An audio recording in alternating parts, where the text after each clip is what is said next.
Good morning, YouTube. Welcome back. Even me being sick, I'm fighting my own body, finding myself to actually go do something. Been trapped in the basement for a couple of days. Excuse me. Believe it or not, tested myself COVID. What do you know? Didn't believe it, that thing again, but so every single bone in my body hurts, but here I am. Work gotta get this car done. So this is from the last time. Did any work. Got the head on, torqued that down, just added some oil so nothing rusts. So now I gotta take this nut off and replace this seal. This is the only seal I haven't replaced. Everything else, this seal right here has been replaced. This gasket right behind this plate, new water pump, new tensioner, pulley, everything is being replaced. So this is one thing I have to do right now. Probably end up putting new control arms as well.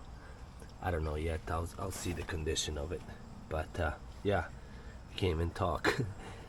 Take this nut off and just screw in a couple screws in here and pull this seal out.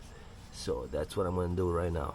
Let me show you easiest way to remove a front main seal from an engine. Doesn't matter what engine, same method.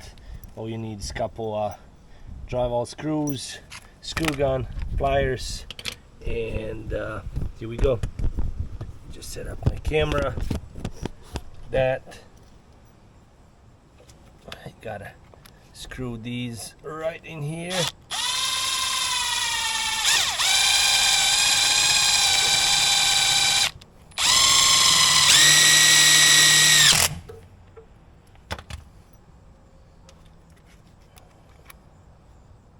Make sure.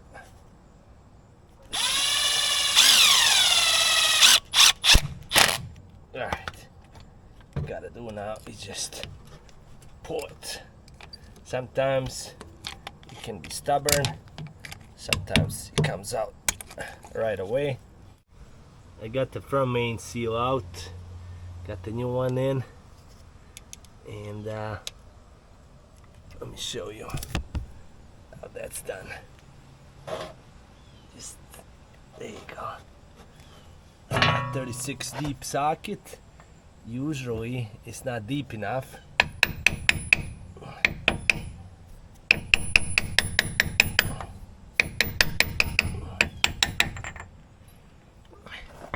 Hammer that.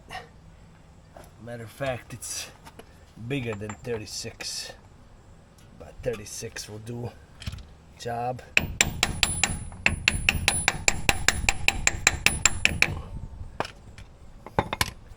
Just hammer it all the way, and that's it. That did the trick.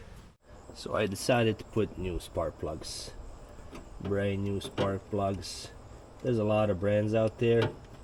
I like NGKs on all my cars, so I run NGKs in my Yugo, my other Yugos, so I just prefer them. There's a lot of brands that work just fine, but that's just my preference. And make sure you gap in between 28 and 32. Any feeler gauge, anything will do. So NGKs it is. I'm gonna actually clean these original Bosna Super. I'm gonna clean them and keep them on the wall or something. It's kind of cool to have original parts just on a wall somewhere, you know. Okay, and I usually just, you don't need to torque these. If you have any feelings, you know where to stop. There's a crush washer on it, and that's good. Good. Okay, got the new seal in here. New seal right here for the camshaft.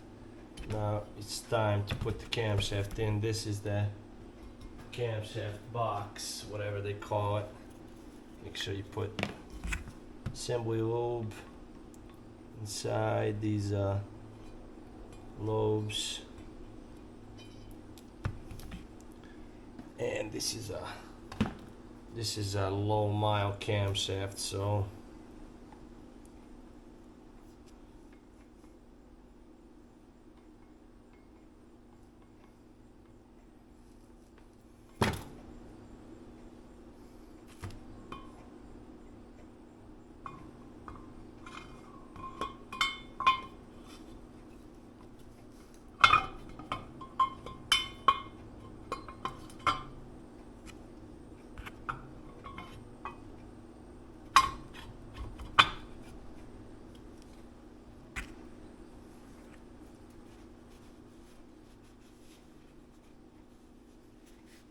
that's it.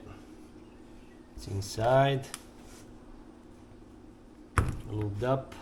Next thing to do is put this back cover. There's a gasket. I like to put RTV on both sides as well, and it goes something like this right here, and then you put the cover on, or you can put this on first. RTV both sides, put it back on. Just a small thin layer of RTV. Like I said, these parts are not like they used to be, brand new. Each part has a small itty bitty pitting, possible oil leak, you know. So just a thin layer of RTV will prevent that oil leak. Make sure you grease these up with the assembly lube and put these cups how you mark them. So just because these spacers have different thickness, your valve adjusting spacers, washers, and what I found out is easier if you put these in an actual cam box and then put them all one at the same time. So okay, so this is here the easiest way. Put the little RTV underneath the gasket, put the gasket, put the cups back in the box, and then just go like this. And maybe not. Sometimes it is, sometimes it's not. I hope that these cups stay in.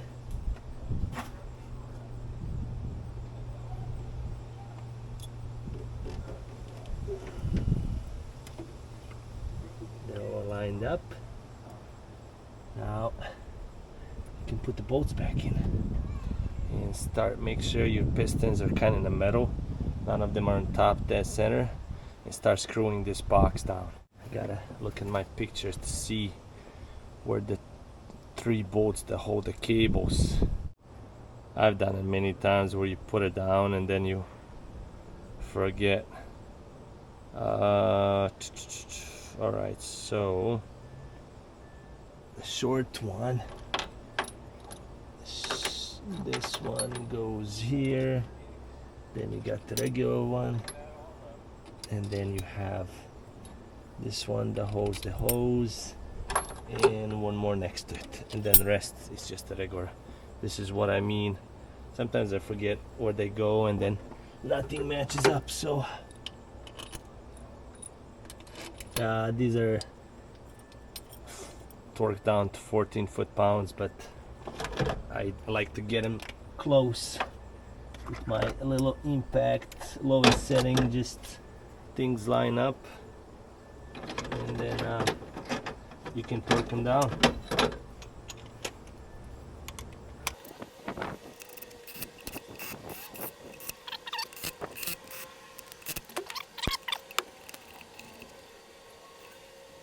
Okay, got him pretty much close how I wanted it. Now next thing to do is torque him down 14.5 foot-pounds. Just making sure these are all lined up. And I don't like to use extension when I'm torquing things down, so we're gonna actually run without 14.5. Start in the middle.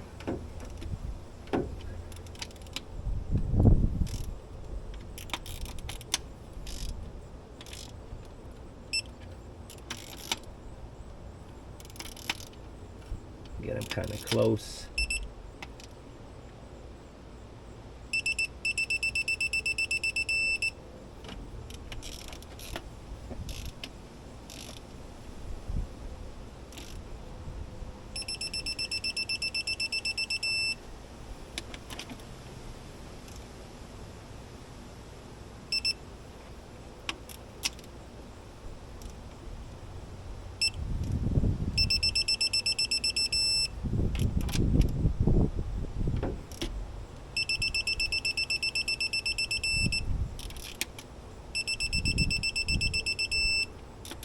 Access RTV if you have it. There's just a itty bitty spot there and there, but everything else looks good.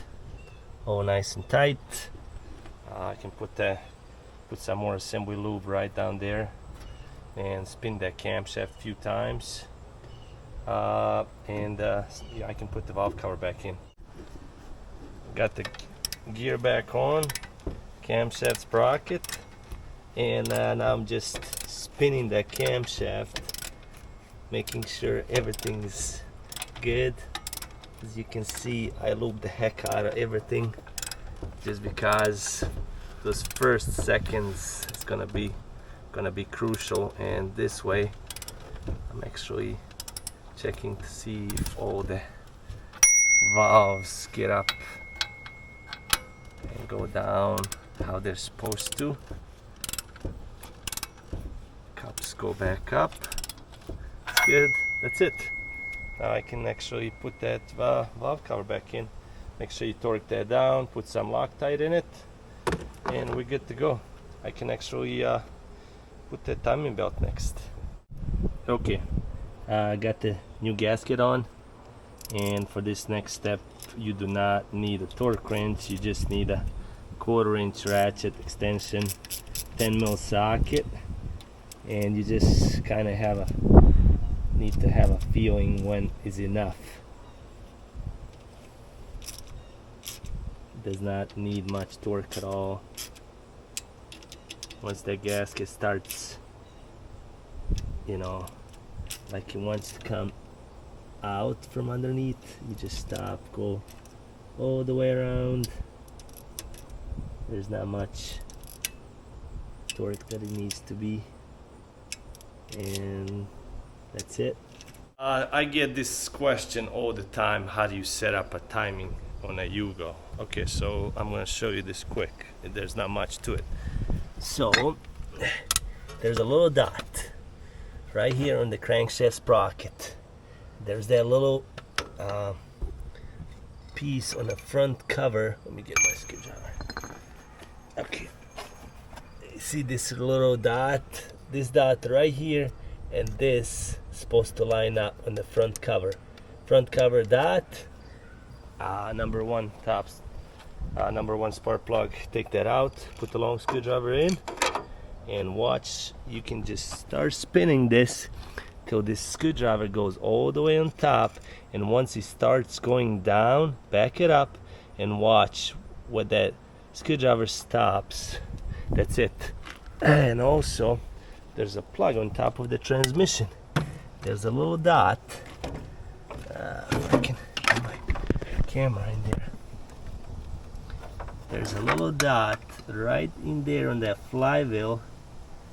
Hopefully you guys can see, but that little dot on the flywheel is supposed to line up right here with this first cut on a transmission. 1, 2, 3, 4. This first one, that dot and that cut lines up. Then on your camshaft sprocket, if you look through here, there's a little piece of metal. It's got the little arrow, and there's a dot on a camshaft sprocket. Also from here, this and this right here has to line up, and that's it. There's not much to it. So top dead center, number one, with the screwdriver, or if you can see the dot on the flywheel. This is actually the first time I've used the dot. I was just curious. I usually just go by the screwdriver, and I watch my dot on the crankshaft, and it starts up every time. So yeah, that's it. It's time to put that timing belt back in. All right, let's see. This right here is everything for Yugo's, brand new. I believe I have one left. Oh yeah, I'm gonna need you too. Don't run away. Fuel filter for fuel pressure regulator. Running out of timing belts for a fuel injection. There is a difference between fuel injection, timing belts, and carburetor timing belts, so make sure you get the right one. Difference is between the sprockets, they just don't line up. So this is a brand new by Dayco, made in Argentina, I believe. It's 136 by 150. This is what you need for fuel injection Yugos. So let's put this back on. After you put that timing belt on, then it's time to undo this bolt, to loosen up this bolt, and watch that piece come out. Watch that pulley come out. That's all the tension you're gonna need on that belt. There you go. That spring has pushed enough tension.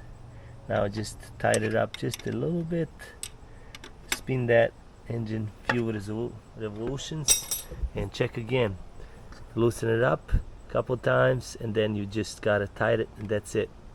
The spring, make sure that spring is good inside. That's the tensioner spring. It only does work for a few times. That's it. Its job is just to put enough tension on that belt. That's it. It only works before you tie this belt down. Once you tie this nut down, that spring is worthless. So just now gotta spin it a few times and check the marks again. If everything is good, then you just put everything back together. Out. I got new silicone elbow. I love to use these silicone elbows, any silicone hoses in where I can. These are super cheap, they work really good. I gotta put the motor mount right here, and before I pull that transmission off, because right now it's just this one mount, this mount is holding it. I got these filled with polyurethane, so I'm gonna drop this back in here, and so I can disconnect, take that transmission off, put that one on, take this one apart, and see why I have chunks of gears. Something happened when I drained this oil. There's a lot of chunks, and I'm not gonna risk it, even though I did have 5 gears when I test drove it. Something happened. I'm thinking it was stuck in a gear when they tried to drag it out the barn or whatever it came from, and something broke off. So I'm gonna take that transmission off, replace it with the good one, resurface the flywheel, check the clutch, might even put the new clutch on. I'm gonna be losing money on this car. Even if I sell it for the money I ask, I swear, there's so much time and money into this car, but too late now. I gotta finish it before winter, so drop in this motor mount here, and probably put the support, and then put that transmission back on. Let me just show you quick the difference between original mount. See how it's got these holes? This one is cracked. So what I usually do is just fill them with polyurethane. I've done it on mine. There's a slight vibration coming, but the engine transmission doesn't move. I've been running mine for over 7,000 miles, no problems. So pretty cheap, easy fix.